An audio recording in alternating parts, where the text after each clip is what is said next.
researches show how important it is for children to be exposed to proper holistic development.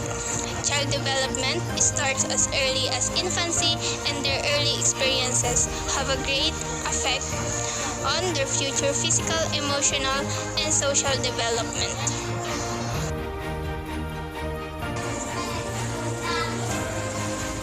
Optimizing the childhood years is the best investment we can make for the future and the future of this country. This is easy enough if you can afford to pay for the child's educational and developmental needs.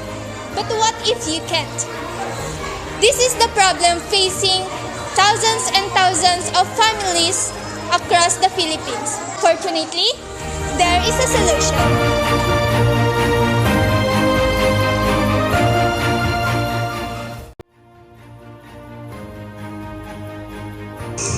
In the year 2000, Republic Act 8980 established a national child care development system, providing funds, therefore, and for other purposes. Section 1. This act shall be known as the ECCD Act. Section 2, Declaration and Policy.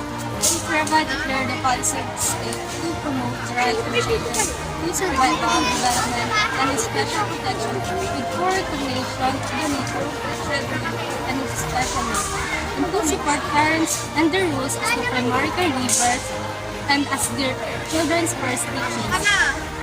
The state shall institutionalize a national system for early childhood care and development that is comprehensive, integrative, and sustainable, that involves multi-sectoral and interagency collaboration at the national and local levels among government, among service providers, families and communities, and among the public and private sectors and non-government organizations, professional associations, and academic institutions.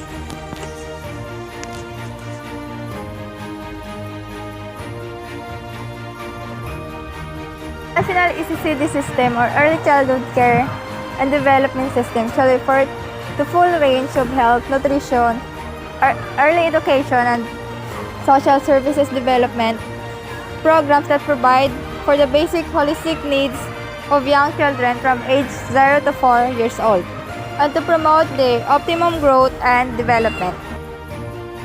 National ECCD system have different kinds of objectives. Letter A. Achieve improved infant and child survival rates, ensuring the adequate health and nutrition programs are accessible to young children and their mothers in the prenatal period throughout the early childhood years. Letter B is to enhance the physical, social, emotional, cognitive, psychological, spiritual, and language development of young children. Letter C is to enhance the role of parents and other caregivers as the primary caregivers and educators of their children from birth onwards. Letter D is to facilitate a smooth transition from care to education provided at home, community, or school-based setting and to primary school. Letter E is to enhance the capabilities of service providers and the supervisors to comply with quality standards for various ECCD programs. Letter F is to enhance and sustain the efforts of communities to promote ECCD program and ensure that special support is provided for poor and disadvantaged communities. Letter D is to ensure that young children are adequately prepared for the formal learning system and that both public and private schools are responsive to developmental needs of these children. Letter H is to establish an efficient system for early identification, prevention, referral, and intervention for developmental disorders and disabilities in early childhood. And lastly is to improve quality standards of public and private ECCD programs through not limited to registrations or credential system for ECCD service provider. Section 4, Definitions. ECCD or Early Childhood Care and Development System refers to the full range of health, nutrition, early education, and social services programs that provide for the basic holistic needs for young children. from birth to age 6 to promote their optimum growth and development. These programs include number 1, center-based programs, such as the daycare service established under Republic Act No. 6972, public and private preschools, kindergarten or school-based programs, community or church-based early childhood education programs initiated by non-government organizations or people's organizations, workplace-related childcare and education programs, child-minding centers, health centers, and stations. Number 2, home-based programs, such as the neighborhood-based playgroups, family daycare programs, parent education, and home visiting programs. Section 5, System Framework and Components. The ECCD or the Early Childhood Care Development System shall include the following components. First is the ECCD curriculum, which focuses on children's total development according to their individual needs and sociocultural background. Second is the parent education and involvement, advocacy, and mobilization of communities. It develops parents' strengths as providers of ECCD at home, active partners, or other stakeholders. Third is the Human Resource Development Program. It establishes mechanisms for the systematic professionalization of ECCD service providers. Fourth is the ECCD management. It shall encourage the active involvement and build the capabilities of service providers, parents, and local government officials. And lastly, the quality standards and accreditation. It ensures the components in the ECCD system. Section 6. Establishment of ECCD system.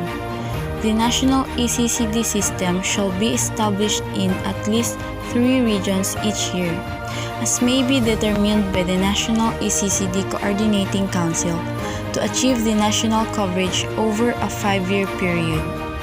Section 7. Implementing arrangement and operational structures. The implementation of the national ECCD system shall be the joint responsibility to the national government agencies, local government units, the non-government organizations, and private organizations that are credited to deliver the services or to provide training and technical assistance.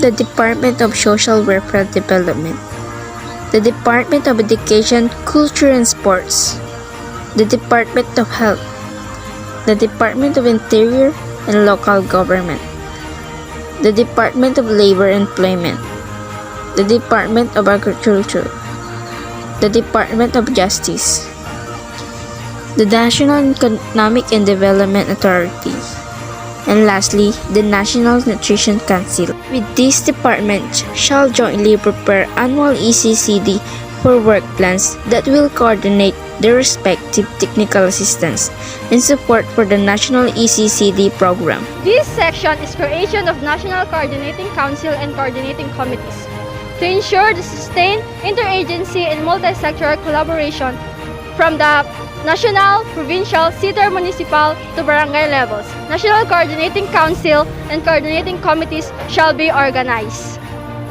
ECCD Coordinating Council. The Council for the Welfare of Children shall also function as the National ECCD Coordinating Council, hereinafter referred to as the Council, and shall hereby be under the office of the President. First, composition, Council Secretariat, function of the National ECCD Coordinating Council. The Council shall promulgate policies and implementing guidelines for ECCD. Second is to establish ECCD program standards, Provincial ECCD Coordinating Committee, City and Municipal ECCD Coordinating Committee, and Barangay ECCD Coordinating Committee created under Presidential Decree 603 shall also function as the Barangay ECCD. Section 9. ECCD programs. ECCD programs at the community level shall be financed through a combination of public and private funds. All ECCD programs provides shall prioritize young children from families who are in greatest needs and who are at least afford private sector programs. Public support for ECCD programs. The government shall support public ECCD program through cost-sharing arrangements that shall involve the LGUs and counterpart funds from the national government agencies for technical assistance and support. Primary health care programs, prenatal and postnatal care, growth monitoring and promotion, and supplementary nutrition program shall continue to be funded through the LGUs with technical support and additional resources from DOH. Supported for ECCD programs can be solicited from local and international civic organizations, private philanthropic foundations to supplement available resources. Cost to be shouldered by families. The Council shall monitor user fees and contribution allowed for both public and private programs to ensure that these are affordable and within reasonable limits.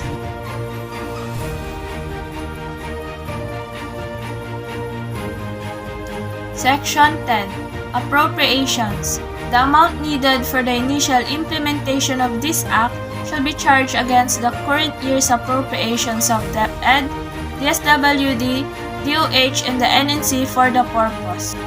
The Philippine Amusement and Gaming Corporation shall contribute an amount of 500 million pesos per year for 5 years from its gross income to fund the establishment of national child development centers and the conversion of existing daycare centers into child development centers in various LGUs upon approval of the Act.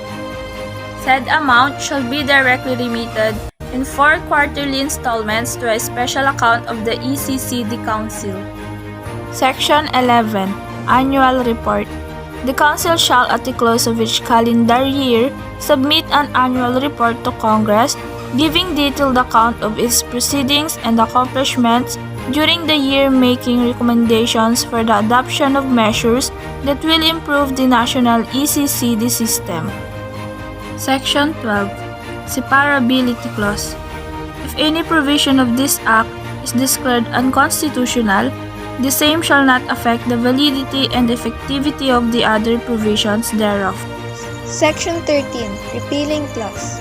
Pertinent provisions of Presidential Decree Number 603 and Executive Order Number 233. All laws, decrees, executive orders, presidential proclamations, rules and regulations, or parts thereof, contrary to or inconsistent with the provisions of this Act are hereby repealed or modified accordingly. Section 14. Implementing rules and regulations. The Council, in consultation with all appropriate government agencies and non-government organizations, shall formulate and issue the necessary rules and regulations for the implementation of this Act within 90 days after the effectivity of this Act. Section 15. Effectivity Clause. This Act shall take effect 15 days after its publication in the Official Gazette or in at least 2 newspapers of general circulation. It's easy to see how important early childhood care development is for the future of the Filipino children. With their help and support, together, we can make their dreams into reality.